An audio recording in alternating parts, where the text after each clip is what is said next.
What's up, everybody? What's up, everybody? Welcome to Daily Gaming News. It is a Thursday, a wonderful Thursday, and all the most beautiful people are here. Early gang. Welcome, everybody. Early gang. What's in your mug? I've got a nice matcha in mine. You know what's funny? I just have straight black coffee. Really? Right now. Hardcore. Yeah. Don't mess with Marrone. No, yeah, this is not my go-to, but it is right now. So yeah, don't mess with me right now. Sometimes I'll drink coffee on here, but I guess it would be best to drink it before the show. But I'm still like, it still counts, right? Yeah, it does. It does. And I've been in that process of making sure I drink a certain amount of cups per day. So this is my last cup, and I'm like, it fits with the coffee mug, the dice mug. So I'm like, it's perfect. And the drink lasts longer, too. So when people want me to do the sip, I actually have a beverage in there. I see. Thanks, Meg. Yeah, both Marrone and I think we both wanted to switch it up today. We didn't discuss this, but we're both like, let's put on a different outfit than we usually do. let's wear some different clothing today. Yeah, this is actually a really cool clothing line out of It's like Marrone's Europe. Entire wardrobe. Yeah, I love Pull & Bear. Their product is so amazing. Right. We're not sponsored by Pull & Bear, though we would be happily sponsored by Pull & Bear. This is one of the places I go to shop whenever I go to Europe to visit my family-in-laws. Fancy. So what do we have coming up today? Well, this is a really interesting one, as we did talk about this specifically, is that Microsoft's Xcloud wouldn't be coming to iOS. But what is interesting is that they've already ended the testing early for iOS. Wow, so Microsoft has ended its Xcloud game streaming test for iOS devices today. Again, it has ended, not started it. The software giant had been testing Xcloud on iOS in a very limited way over the past few months, but it made clear that the service would only be launching on Android earlier this week.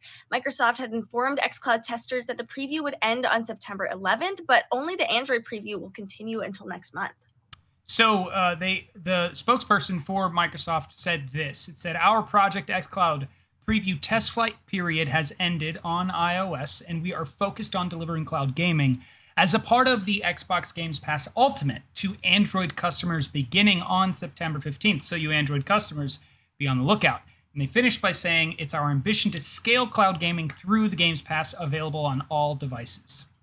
Microsoft's ambitions to launch cloud streaming on iOS have hit some obstacles. The company had to limit its xCloud iOS test app to just Halo, the Master Chief Collection, and 10,000 testers due to comply with App Store policies. And Microsoft hasn't revealed which Apple policies are preventing xCloud from launching on iOS, but Google Stadia game streaming service is also not available on iPhones or iPads. Google merely supplies a Stadia management app, but there's no game streaming involved. Other game streaming apps have also faced issues on the App Store. Valve's Steam Link app took nearly a year for Apple to approve, even though it primarily streams games from your home PC. The future of xCloud on iOS remains unclear and potentially out of Microsoft's hands. The issues appear to be related, in part at least, to Apple's rules on in-app purchases through its App Store. Apple also has strict limits on remote desktop clients. That means apps are only allowed to connect to a user-owned host device or game console owned by the user. Both the host device and client must be connected on a local network too. While Microsoft could potentially work around the in-app purchase App Store policies, the remote desktop client rules are likely the bigger hurdle. And Microsoft is avoiding in-app purchases with the Google Play Store version of the Xbox Games Pass. That will include the game streaming known as xCloud. Instead, Microsoft has partnered with Samsung to offer a special version of the Xbox Games Pass app that will allow Xbox players to redeem tokens and make in-app purchases like buying skins or DLC items in the Xbox Store. Microsoft is now planning to launch game streaming xCloud as part of Xbox Game Pass Ultimate on September 15th. The service will be exclusive to Android tablets and phones at launch, but Microsoft is also working on a PC app to stream Xbox games to Windows 10 machines.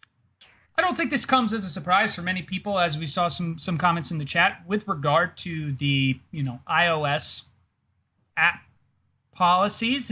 It's hard to get around sometime, and maybe some of these bigger entities, if it's like, hey, we have to jump through hurdles, we'll get there when we get there. But right now, it's not certain that iOS users are gonna be able to access this anytime soon.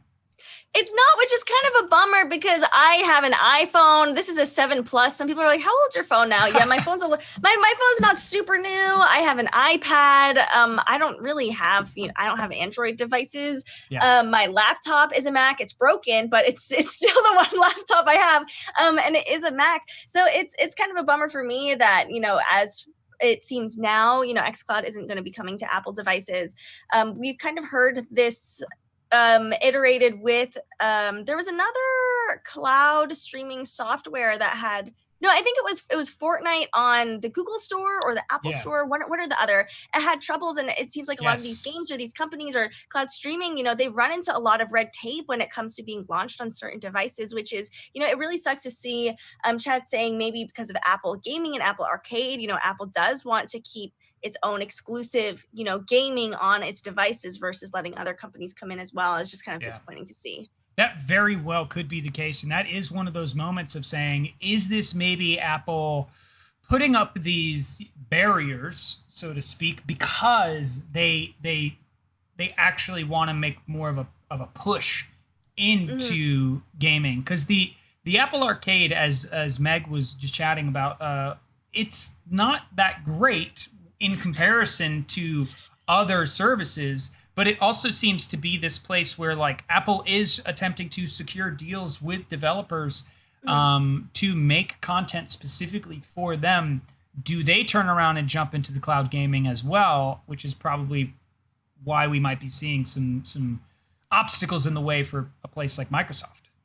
I think that they might be in the near future. Maybe next year we'll hear something about, Apple and cloud gaming. That doesn't mean I think it's a good idea. I think cloud gaming is kind of the next like buzzword of like, oh, like we need to get into gaming. A lot of companies are seeing how much money there is. But yeah, as you just said, like Apple Arcade isn't that popular. I don't know how successful it is, but at least among the gaming community that I'm plugged into, no one uses Apple Arcade. It's more like casual games or mobile games or like if I'm trying to play, earlier today I was playing Resident Evil 6. I don't think that's on Apple Arcade. Like there's no real reason for me to want to play Apple Arcade. And I don't know. I mean, I think it would benefit them to maybe they could, strike some sort of deal with Microsoft and just allow them to have this service until, Apple brings in its own, similarly to how Disney was showing its movies on Netflix before having an exclusivity of their own movies after that. I think that would actually work a lot better. Yeah, that's a wonderful example to give in this, specific parallel because it would benefit both parties to work this way until that, bridge is ready to be crossed. So maybe we will see that. I do think this is going to harm the overall growth initially of xCloud because I think that the numbers of iPhone users is dramatically increased over the past like 4 to 5 years. Even more so, I think in the past like year or two since the new camera technology has come out. So that is something to be said of like, does this hinder Xbox's, catch-all kind of approach with xCloud and Games Pass in the route that they're seemingly trying to take? And I would assume that maybe people who use Xbox and Microsoft are more likely to lean towards Android. I know there's a certain type of person that likes Apple versus, Android devices. Yeah, but as you said, a lot of people use iPhones or a lot of people who even are pretty anti-Apple. They just, don't like the interface, don't really like the brand, still have been buying iPhones.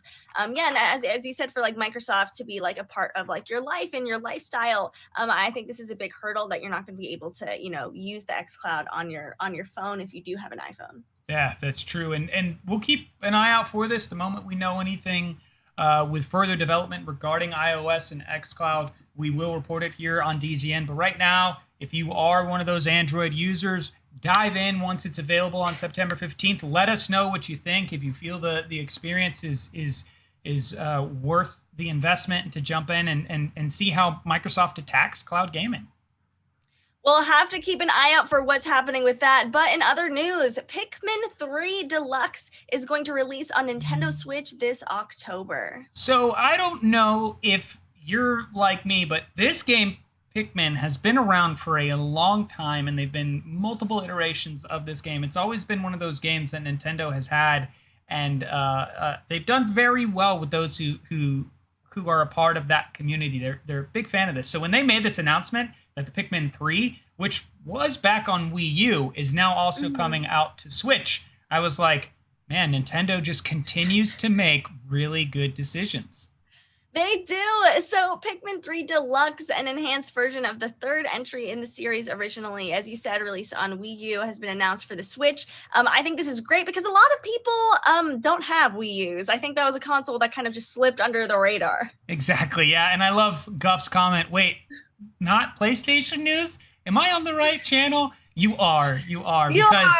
Just because our personal bias may lead towards one doesn't mean our professional one will, because this is really cool news. As someone who owns the Switch recently, I would be excited to jump in because this will be the series debut on the Switch, and it will come with additional content released for the original games, as well as new missions and co-op options, and it will be released on October 30th worldwide.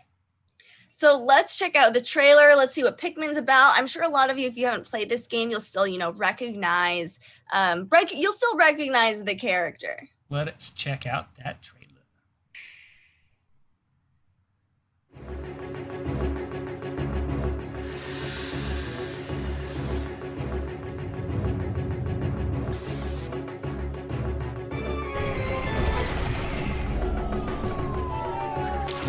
All these trailers always have such good music. Yeah.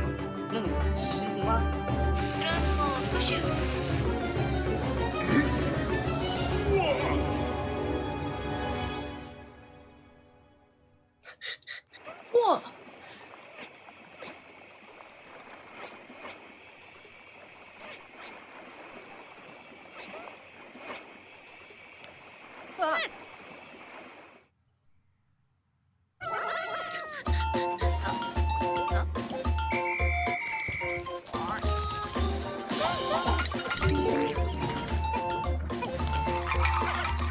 They grow lemons on this planet? Apparently.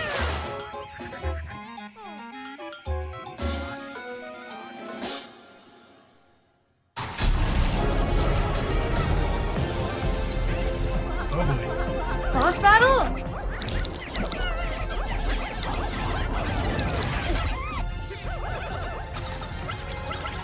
This just got really dark really fast.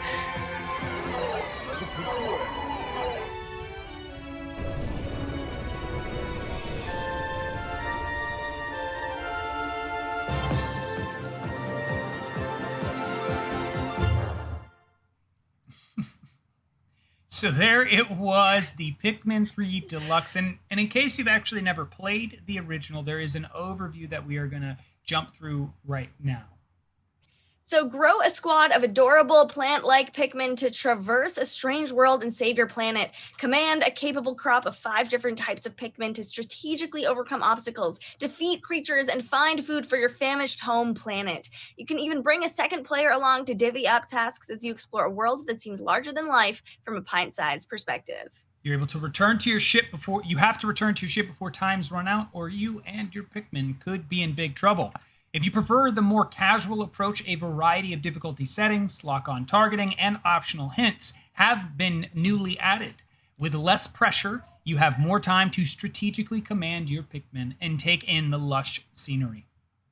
And you can play side story missions with head-to-head matches and more, as this deluxe version of the Pikmin 3 game includes new side story missions featuring Olimar and Louie, the ability to play story mode with a friend, and all DLC stages from the original release. Feeling competitive? Enjoy fierce head-to-head bingo battles and online leaderboards for mission mode. This is a game that a lot of people probably didn't expect to see yet again, but are excited to see, and knowing that it will be available on October 30th so that people can dive in with their Nintendo Switch and maybe get to play Pikmin 3 for the first time. I think this is really cool that Nintendo seems to be, re-releasing some of these older titles for the Switch, like Donkey Kong Country recently came out. Now we have Pikmin 3. I also really enjoy that there's a casual mode with lock-on targeting, because oftentimes I'm just like, I want something easy to play. I'm just here to chill. This game looks really like cute, wholesome, quirky. I mean, wholesome until, all of them get eaten Yes. by these animals or creatures. But I think it's cool, and I think sometimes we do need something that's just like wholesome. And I think this is a great way for people who have never played, Pikmin originally. Like I've never played this game, to finally get into it. Yeah, it was one of those games that I remember when it was first talked about, kind of like in the same vein of Animal Crossing, like the world's always going, even when you're not playing. That was one of the things that I remember back on like the GameCube version of Pikmin, and people talked about it, was this was a space that was, always active, but it was also one where you didn't want to grow too close to the little ones, to the Pikmin, because they eventually get killed out in the process of trying to help you. But there's so many of them. It's like an ant colony. You're just concerned about the whole of the colony versus like this one specific or that one specific. So embrace that now before going in, and don't find like one where you're like, oh, Blue Pikmin, you're my favorite. Oh no, I'll make sure not to do that. KAISA'S, I hope it's not going to be $59.99. I'm not sure what the price is. I don't know if it's released already. I hope it's not, but it is Nintendo. But this is also kind of a re-release of the enhanced version. So fingers crossed. Yeah, fingers crossed for like maybe a $29.99 at the most for this. I'm excited to see a co-op experience, and like you were talking about, the casual mode. So they've definitely gone back to the drawing board of what can they do to make Pikmin 3 work, specifically with the Switch and how people like to, play with their Nintendo Switch. And I think these are choices that they've made are very smart, and they're going to be very engaging, especially now still being in quarantine and needing a different type of experience. How much, Breath of the Wild can you play? How much Smash Bros. Can you play before you just need a different type of experience? And Pikmin 3, it will be that. I think so too. And a lot of co-op games have seen a ton of success. If anyone in the chat is like, well, I don't have friends to play, you have friends in the chat right here to play with if you're looking for anyone. And it just goes to show that, like a lot of people do also want social interaction within their games, and oftentimes, really do have more fun when they play games that way. They do. And a game that we are hyped about alongside with the Pikmin 3 Deluxe is Marvel's Avengers. And we have learned a couple of new things as the beta impressions have come out. But the first thing we're going to chat about regarding Marvel's Avengers is they are going to get even more PlayStation exclusives. The PlayStation 4 increasingly seems like Marvel's Avengers' primary platform. In a blog post detailing community challenges and cosmetics, Crystal Dynamics announced more exclusives heading to the platform and PS5 when it launches, on top of a certain chatty web-slinging hero. Making one of Marvel's most popular heroes on PlayStation exclusive has ruffled some feathers. Even if it's not a complete surprise, Sony does have that Spider-Man license after all. Marvel's Avengers will feature a growing roster of heroes, so hopefully someone will fill the spider-shaped gap. But it's a shame to see that Crystal Dynamics and Square Enix start to lock characters behind platforms just before the launch. And now PlayStation players are getting even more benefits. Chat says, ew, exclusives. So whenever a new hero appears, PlayStation players will get a month of exclusive access to an outfit, emote, takedown, and nameplate. And this includes the 6 heroes launching with the game on September 4th. PS Plus subscribers will get even more, unlocking a bundle for every hero that includes outfits, nameplate, and 100 credits to spend. And on top of that, a bundle will be available for Miss Marvel at launch, which sounds like a lot of perks if you have a PlayStation, and especially if you have PS Plus. That's right. And the PlayStation 4 increasingly seems like Marvel's Avengers' primary platform. It was in a blog post that they were detailing the community challenges and cosmetics, where Crystal Dynamics announced more exclusives will be heading to that platform and to the PS5 when it launches.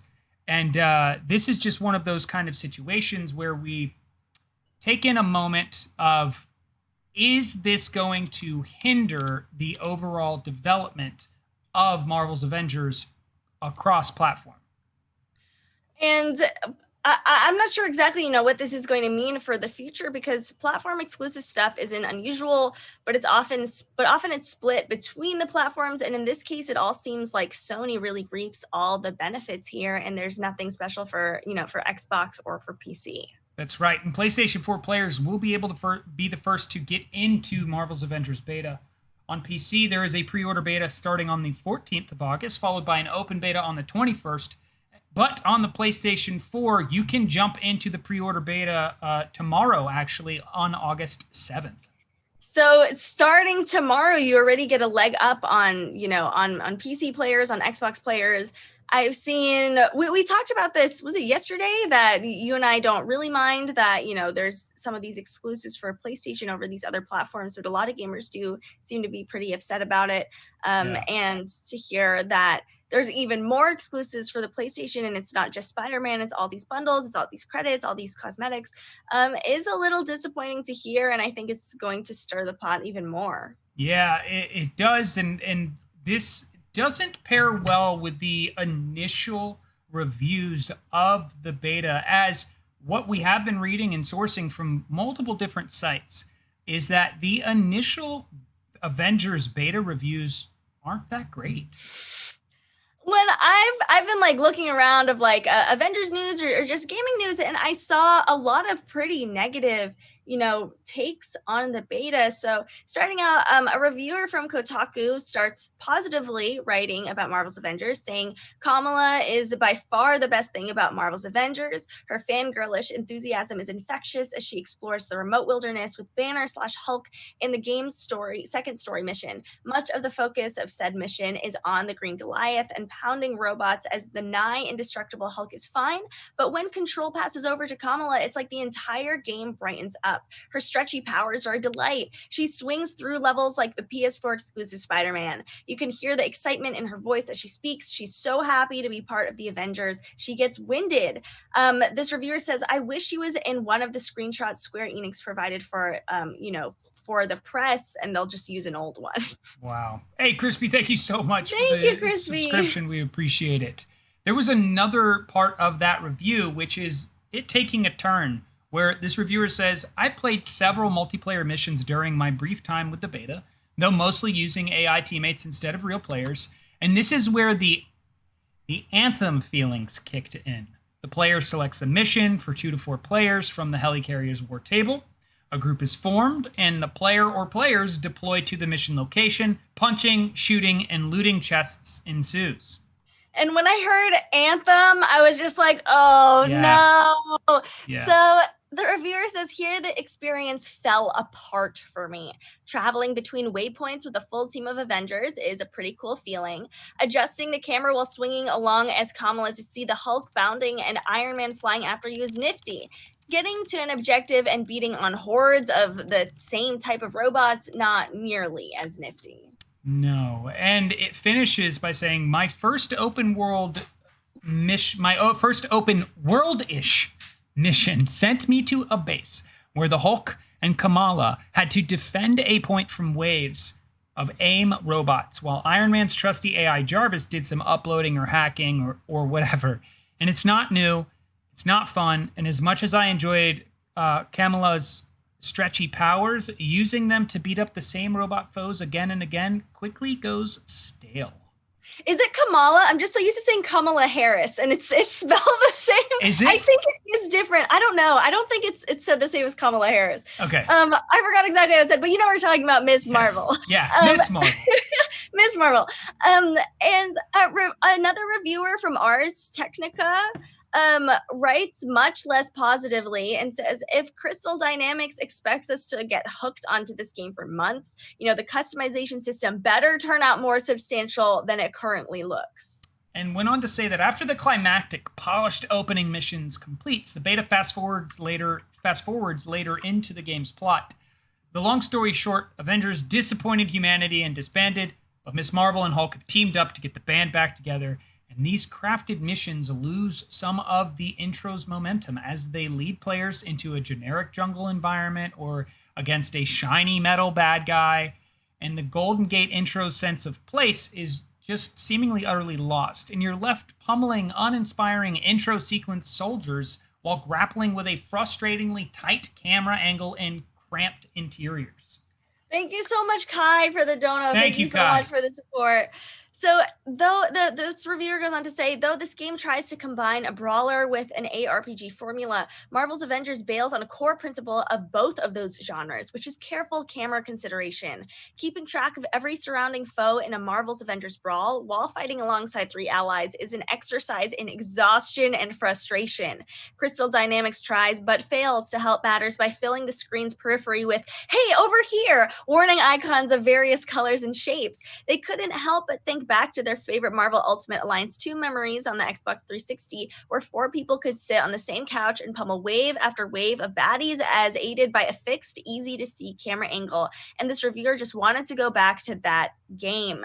The new Marvel's Avengers does not currently support split-screen co-op, and you'll need to join friends online for this one. And then we have IGN, just to round off what we are getting the sense and feel of when it comes specifically to this beta. And this is what IGN had to say. And it does express disappointment. It says, Crystal Dynamics has addressed this before, with senior producer Rose Hunt saying that the team thought players would rather have the visuals that we're pulling from the comic books or the original suits that we are making up, rather than have a bunch of attachments on the outside of them, making them not look as cool. Aside from offering the slightly shirtless response that you could just, make the attachments look cool, this reviewer was offering up the idea that it could be turned off if that's what you wanted, not unlike other loot-based games that allow you to toggle helmets on and off, and especially for those cutscenes. And surely this option to customize is more appealing to more people than simply not offering one at all. So what do you think, and what does chat think about this? We've seen some, positive reviews about this game. We've on this show been talking about a lot of hype just based on what we've seen from the trailers or from their like Warzone, War Table kind of, extended showcase of the game. It's all looked really cool, but now we're getting these reviews that the beta is actually not that fun, and this game misses the mark on being a looter shooter. And some of these articles were even discussing that like maybe looter shooters aren't that successful because it's so hard to get it right. It might actually be the case that we're seeing here is that initial beta feelings of the game are that it's not yet there to be what we think or are getting the sense that it will be. And it could take them a year or two to find themselves in a position to put the game in the realm of what they want it to be, as it kind of felt with Anthem. When Anthem first came out, they were like, there's a lot here that's really cool, but it felt like the game wasn't ready. As Ray just said, yeah, this could be the case with Marvel's Avengers, is it's just not ready yet. It just goes to show that you can have all of these, options. You can have all these, customization, skill tree, missions, et cetera, but that doesn't make a game fun. And at the end of the day, your game has to be fun. Seeing all of the hype initially about this game, before seeing these critical reviews, made me think about, so Paper Mario recently came out, Paper Mario and the Origami King, and a lot of people were really excited about that, but I knew some friends who bought the games, paid the $60, and they didn't really enjoy it. That's not saying the game is bad, but maybe the game was just too tedious for them, or maybe for, a certain kind of gamer, they're not going to see it as fun. But every article I saw was just like, Paper Mario hype, Paper Mario hype, Paper Mario hype. And no one kind of took a step back to say like, hey, this actually might not really be the game for you. So I'm at least refreshed by seeing some of these takes saying like, yeah, maybe this game really isn't ready yet. We could just blindlessly just promote it and say it's fun, but if we don't really believe that, or if we think that it might not be the case for everyone, we're really going to report that out there. Yeah, they need to address these things immediately. They need to hear what some of these initial reviews are. When the game is more publicly touched versus just the private reviewers and media individuals. So tomorrow we're going to hear a lot of general reviews from people that aren't, top tier entities like IGN. Then we're going to hear from, PC gamers in the coming weeks. So there might actually be a case where maybe the date gets pushed back and there's a few things that they need to iron out before it comes out. And I don't think they're in a bad position if they have to do that, because a lot of us are like, just make sure your game is good when it releases. Otherwise, I'm going to be very upset I spent money on this. Absolutely. And I wonder if, these PS exclusive, assets for this game will be available if maybe behind a paywall for everyone else, because, this isn't going to make anyone buy a PlayStation. I don't think this game is going to be a console pusher. And I think, those gamers that do have to miss out on these exclusives are going to be, a bit salty. I wonder if they're going to add more with cosmetics and attachments, because this is a looter shooter, but when you loot things and attach them, you get the perks, or you get the ice or fire, additions or powers, but it doesn't change how your avatar looks, which is what the developers thought gamers wanted. But I feel like every gamer does like the aesthetic of putting on, items. And I realized that's a lot to add to the game, to make a certain, I don't know, glove work on the Hulk and work on Miss Marvel. Like, that's a big undertaking. And I wonder if that's going to get addressed. This is where I hope maybe the next couple of weeks we'll see that response come from Crystal Dynamics. I think it's a very important one that needs to be addressed right away. I do side with Kane Guardian's comment right there of, I just need Cyberpunk, and that's it. And that, I have to agree wholeheartedly, because when we look at every game coming out, I just can't stop being like, just get me to November. Just get me to the release date of Cyberpunk. I'll make it through all these other games. Just get me there. Just get me there. It's coming. It's on its way, along with a lot of good releases, this holiday season. I think it's going to creep up on us sooner than we think it will. Yeah, and we will keep our eye on the Avengers beta when it comes out tomorrow, see what people think, maybe jump in myself with the PlayStation 4 and see, how I feel about it. And I really hope, and fingers crossed, Crystal Dynamics doesn't go the way of Anthem on this one. I really hope so. So we have some news about Blizzard, actually, as you may have heard that last or this July was the death of Byron Reckful Bernstein. And Blizzard actually immortalized him in World of Warcraft by making him an NPC player in-game. Yeah, so this is one of those moments where we have some negative commentary on Blizzard and their dealings with, specifically the employees revolting. But this is a moment where it's kind of like, Blizzard, how you do this one thing and then you do this other thing. Why can't it just stay on the positive end of the spectrum? Right. What's going on here?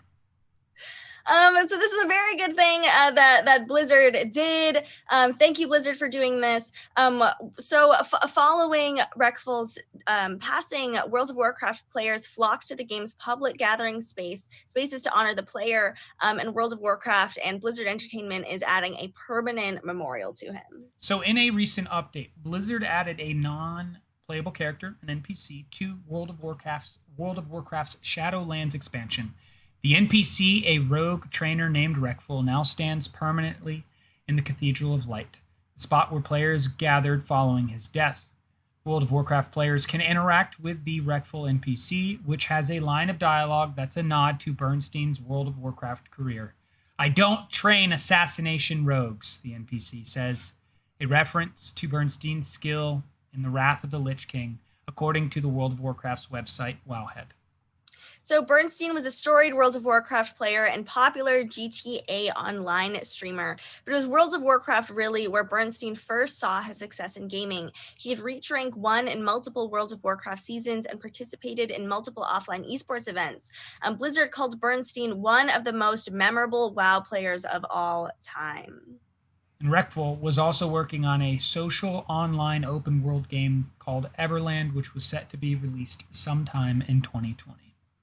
I think this is, it's really unfortunate that he isn't, here with us and here, with the gaming community today. But I think that this was, a good move by Blizzard. I don't know if this is unprecedented. I personally haven't heard, anything like this of having a player, be in the game as a memorial. I've seen kind of similar things in Animal Crossing where people on their own islands, actually a lot of people will have their own memorials to loved ones on their their Animal Crossing islands, especially people that might not, be able to, have kind of a place to go for that. Now they can create a place to go for that in games. Yeah, it's such a heartfelt moment. It's such a good choice. It's just one of those moments where I kind of sit back and I have some respect. It's like in a video game when you have like a morality system and there's like the negative aspects of your decision making and then the positive ones. And this is like one of those moments where the bar for Blizzard, which has moved more down the negative spectrum, jumps up a little bit back towards the positive spectrum. Because it's just like, this is heart. This is empathy. This is, ethics to make a choice like this. Let's see that carried through in all aspects of your business. I think there's such a divide between, the developers and people who actually work on the game and the whole, business as a structure and the hundreds of people, there. And this isn't just about, the developers creating the game. Like at Blizzard, there's also like accountants or people in finance or, HR and, so many people that are so far removed from the actual game and, bureaucracy and et cetera, et cetera. But I do agree with you that, this was, a great move by them. I thought it seems to be very well executed. People are really, happy with this memorial. And I'm glad to see there's a place for players to go because it's, as if any of you saw the gatherings for Reckful, they were huge. This is one of them. This is I believe it's the funeral with someone who used to play with him all the time was Asmon Gold was a friend of his. But yeah, this is what you're seeing here are players just all over. Right. It's just massive and just imagining that amount of people, but in real life, not just avatars. And also I'm sure a lot of those avatars are kind of, standing on each other and it's just a huge amount of people.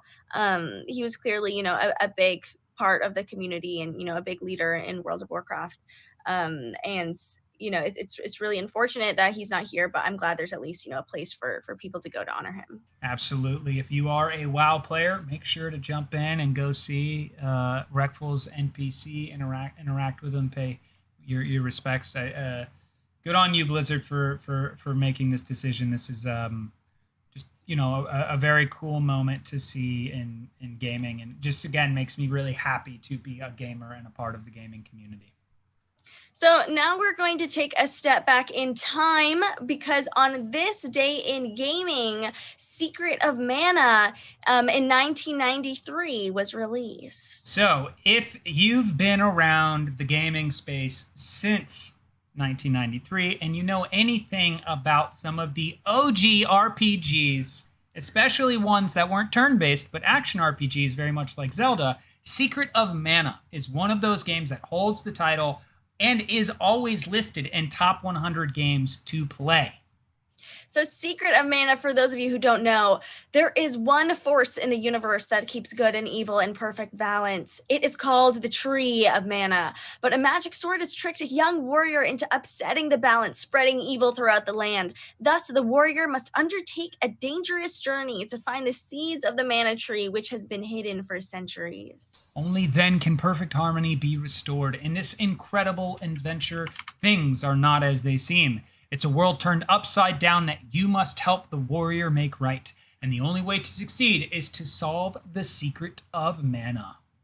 Secret of Mana is one of the SNES role-playing masterpieces crafted by the creative minds at Squaresoft in the early 90s. But unlike its 16-bit contemporaries Final Fantasy III and Chrono Trigger, Secret of Mana is an active time RPG. Its battles take place in real time, more like a Legend of Zelda game, as opposed to the turn-based, menu-driven systems seen in those other Square classics. And its unique battle system is one of the factors that actually made it so memorable. One of the reasons it's still recognized today as one of the best games ever, and another is you didn't have to play it alone. With the proper setup of the game cartridge, the system, 3 SNES controllers, and the SNES Super Multi-Tap accessory, you could play Secret of Mana with up to 3 human players at once back in the day. It took the extra piece of hardware because the Super Nintendo console only normally supported 2 controllers at the time. And Guff was just threw up in the chat, I used to use the multi-tap to play with my brother and sister. So, an immediately interestingly new upgrade should occur to you for the new digital version that you can find, which I believe they have on the Nintendo Switch's classics. There are also different emulators because there was a Wii version that upgraded it and it allowed you to get the 3-man team together easier than you had to do it before with the multi-tap system.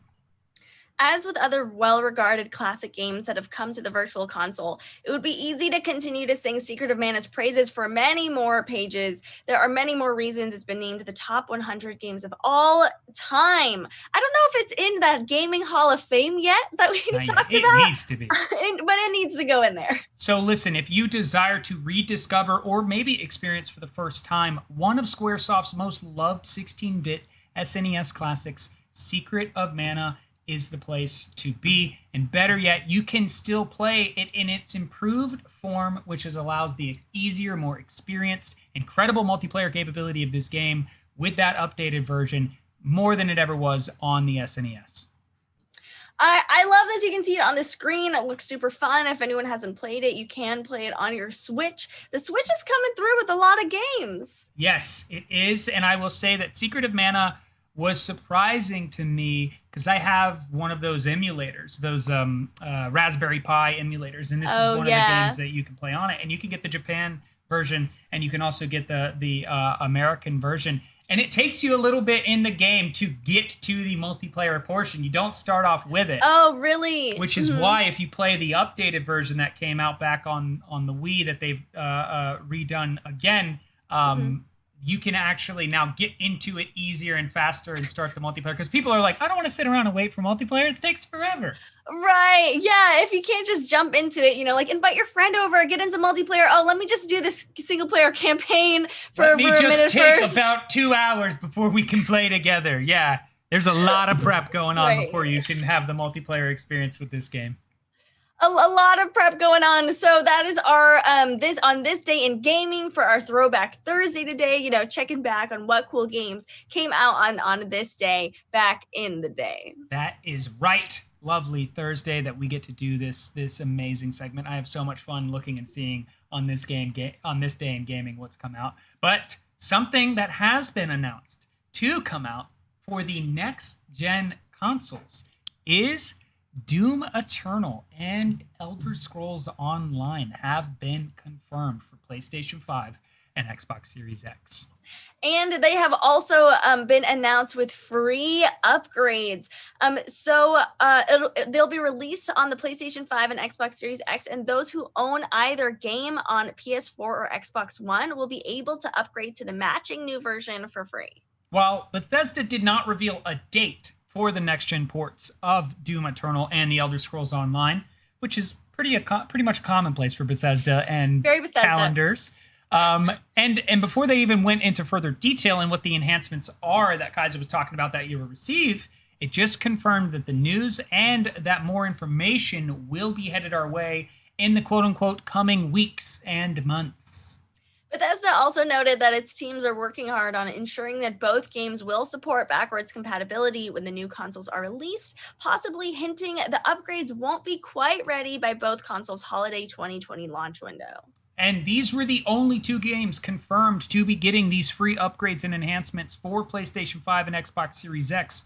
But Bethesda promises that it is, quote-unquote, committed to offer free upgrades for current generation console owners of existing Bethesda titles, and that we bring forward into the next generation of consoles. That was all the info given for this announcement, but Bethesda also did reiterate that QuakeCon at home will be taking place from August 7th to 9th, and fans should tune in for more information about all the latest Bethesda titles. So I think one of the things that we should take away from here, and actually to answer Guff's question, is there is a space exploration game, which I think is their saltiness at Obsidian's The Outer Worlds. I forget what it's called. It's like Star. What is it? Ast or something? Is it Starfall? Starfall, or No. The trailer was very lackluster when it came down to it. So yeah, they are working on another title, and then they did announce Starfield. Yeah, and then they did even announce like the next journey in the Elder Scrolls storyline, and we have Yes. no information on that. So Bethesda and revealing information, uh, there's just a huge disconnect there. But this should be exciting for people jumping into PlayStation 5 and Xbox Series X. This is Doom Eternal is a phenomenal game. It's super fun. I was skeptical that I wouldn't like it because a lot of people are like, oh yeah, like I'm an OG Doom fan, like whatever. And I've never played Doom, and I thought that the Doom guy looked like a knockoff of Master Chief. And I was like, I don't see why this game is fun. And then I played it, and that game is really fun. I haven't played Elder Scrolls Online, but I've heard it's pretty good. We haven't heard anything, as we discussed about Bethesda's new games. It seems like we are still very far off. Yeah, we need a 4chan leaker for Bethesda for their games coming out. And I think it's cool that these are announced with free upgrades, because I don't think I would buy Doom Eternal again, for next gen. I know some people have bought Skyrim, multiple times for their Switch and for their PC and for their whatever, but I don't think ESO is, as prestigious as Skyrim. No. So I think it's good that these are, going to be out for free if you already have a copy. Agreed. That should be the choice that we see developers make for the next gen. I will say, I hope that they do leak or willingly reveal the information of what upgrades will come with the game versus, oh, it's just a prettier version of the previous game that I played. Yes. Kind of the same conversation that we got from GTA 5 on the PlayStation 5 is that there will be things added to the game that you can't get without playing on a next-gen system. So that, to me, is most important with these titles, especially the ones that have been around for a little bit longer, because I don't expect to see these at the end of the year when holiday 2020 is rolling along and we're seeing the systems come out. I believe these games are next year before we see them, and will I be interested in jumping back in?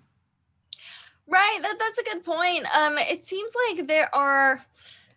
I'm trying to think of if I'm happy with all the titles coming out at launch, because when I think about next-gen games, there are a lot of them, but a lot of them are, slated for next year, maybe next summer, some next spring. I think there's going to be, some games, a good handful of games at launch, but it makes me wonder if it's going to actually be a full year after the release where there's going to be, a ton of games for you to actually jump in and play your next-gen consoles. Yeah, and, like Duff was saying, that ESO is an MMO, and it is free on PlayStation 4 to download and play. You can do like different packs to jump in. So, there's a cool aspect there. But it for me personally, and I think for a lot of people, it's got to come to the table with something fresh and something new. Otherwise, I want to play these new games that are being created for the next-gen hardware with that technology specifically in mind, and not getting a previous generation's game with adding enhancements on top. It can only go so far. So I really do hope that maybe the reason that Bethesda is announcing it but not giving any more further information is because maybe they're aware of that interest when it comes to what consumers want for the next gen specifically. Right, I'm not going to buy a shiny new toy to play the games that I've already played, and have finished. Like I don't need to play that on next gen. And it seems like there's not really anything special or exclusive, coming to these next gen versions yet. Maybe that's going to change, but it just kind of seems like a continuation of their series of games, as new technology comes out to kind of keep up with it, but not really providing anything particularly new here. Yep, and we know that Bethesda doesn't reveal information too much. They do have their event coming up, so hopefully something will be given to us there, maybe talking about Starfield, maybe understanding what's going to be next in the Elder Scrolls storyline. There's a lot to be revealed, but with 2020 and the global pandemic, they could always use that as a crutch to delay delivering information. And knowing Bethesda, maybe it's a good thing, because they do make announcements sometimes way too early. And we're just like, why would you even announce it? Right, wait years too early, and then when players ask about it on Twitter, they get salty, being like, it's not coming out for a while. And it's like, well, why'd you tell us about it at all? So true. If there is an account of this, if you have no idea what KAISA is referring to, there is someone from Bethesda getting salty on Twitter at people asking them questions about the next Elder Scrolls or Starfield, and just that reaction was one for us that was like, come on. Yeah. Really? Why are you getting so upset? This person got like mad when people were asking about, Starfield. And then in the next Elder Scrolls game. So, okay, Bethesda, we'll back off. We won't ask you for anything. Please, Bethesda, don't be mean to us. Right, exactly. Well, we do know recently there was a story regarding the quarterly earning call from Activision regarding a game that is growing in popularity, specifically with their new updates to Warzone. And on that call, it was said that Warzone for Activision has actually caused them to rethink how and when they're going to reveal their upcoming titles. So the success of Warzone has actually, influenced how they're going to be announcing the next mainline Call of Duty game. And that was actually in that call with investors as Activision Blizzard executives fielded numerous questions about Call of Duty. And this was the driving force, unsurprisingly, behind a strong second quarter for the company. That was largely due to the free-to-play additions to the long-running franchise, Call of Duty Mobile and Call of Duty Warzone. According to CEO Bobby Kotick, more than 75 million people have played Warzone since it launched in March. And in response to a question about the overdue announcements of this year's mainline Call of Duty game, Activision Publishing President Rob Kotick said that the live service products have created a ton of new opportunities for the franchise. He said, starting with marketing, it's definitely had an impact there and how we think about marketing in this new world. He says, we have a larger, more engaged, and more global audience than we've ever had at any point in time in our history. And that means that we could be more direct and more targeted than we've ever been before. Kotick singled out Warzone as a great platform to share news and information with the Call of Duty community, and this has played a role in the company's plans to announce the next title.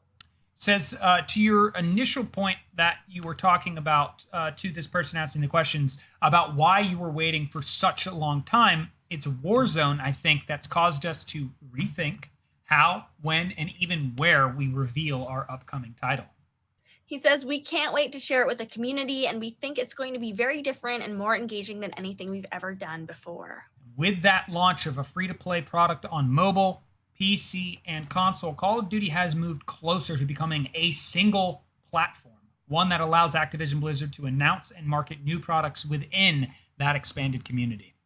And earlier this week, Microsoft indicated that it is thinking in similar terms with the announcement that Halo Infinite's multiplayer mode will be free to play, significantly increasing the size of its addressable market. I love this whole announcement because it's just like, we're going to change the game and how we announce this, and that's kind of all we know.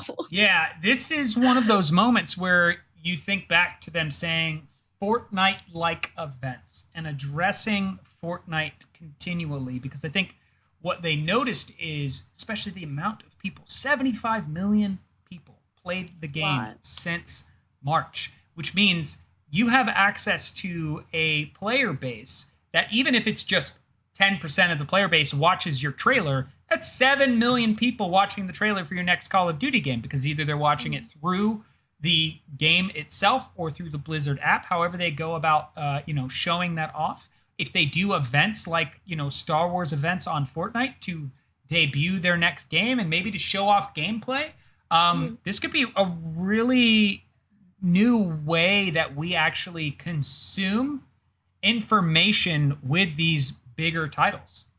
Right, is actually going into the game and, getting your information on, updates or whatever from the game itself versus maybe necessarily Twitter. I feel like this is the next step where it's like, normal like boomer marketing of like billboards and newspapers, and now it's social media, and now it's actually in the games themselves. I think it's also a great way to, meet players and people who are plugged into it. I know when I I hopped into Fortnite's like party royale, like just to test it out, and was just like going around the island. And it was on the 4th of July, and there's like on the theater they were actually showing a video about Black Lives Matter and Wow. lifting up Black voices in the community, and they like brought on experts, and I was like, wow, like this is really cool. Like I didn't know anything about the certain people that were talking, and this was my way to get introduced to that. And Wow. I think for a lot of specifically young kids playing Fortnite to maybe learn about Black Lives Matter in a very like educational and like nice way. I thought it was really impressive. I think reaching out to these players in the game itself is